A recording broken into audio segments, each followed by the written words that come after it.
Some betrayals don't happen in dark alleys. They happen in hospital rooms while you're screaming in pain and trusting the people standing closest to you.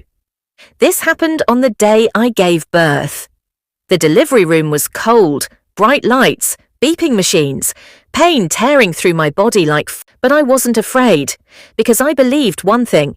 Today, I become a mother. My husband stood beside me.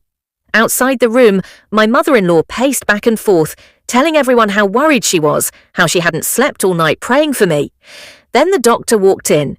His face wasn't calm anymore. He held a file and said, "We've received the Dan report." I froze, because I never gave any such test. The doctor read it carefully. The room went quiet. "This pregnancy is high risk," he said. "We may face serious complications." My husband panicked, and that's when my mother-in-law stepped forward. She already had the report in her hands. With a heavy sigh, she said, "Doctor, I told you, she's always been weak." That sentence hurt more than the contractions. My child was born safely. I held my baby in my arms, but something inside me broke.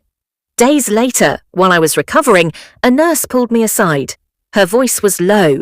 "Mom, there's something you should know." What she said made my blood run cold. The Dan report was fake, and it was submitted by my mother-in-law herself. She did it on purpose, so the doctors would fear complications, so the family would believe I was fragile, so every future decision would stay under her control. But lies have a short lifespan. The hospital began an internal check. Signatures didn't match. Records were missing. The truth came out. The report wasn't mine. The test was never done. And the blame led straight back to her.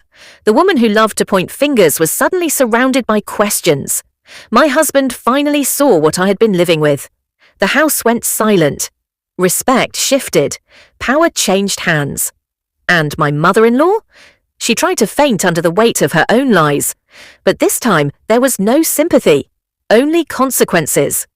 Today, when I hold my child, I understand something clearly.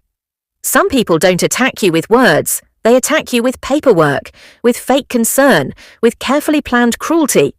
But truth doesn't need shouting. It shows up. It stands firm, and it exposes everything, because in the end, the woman who tried to destroy me on my delivery day ended up delivering her own downfall.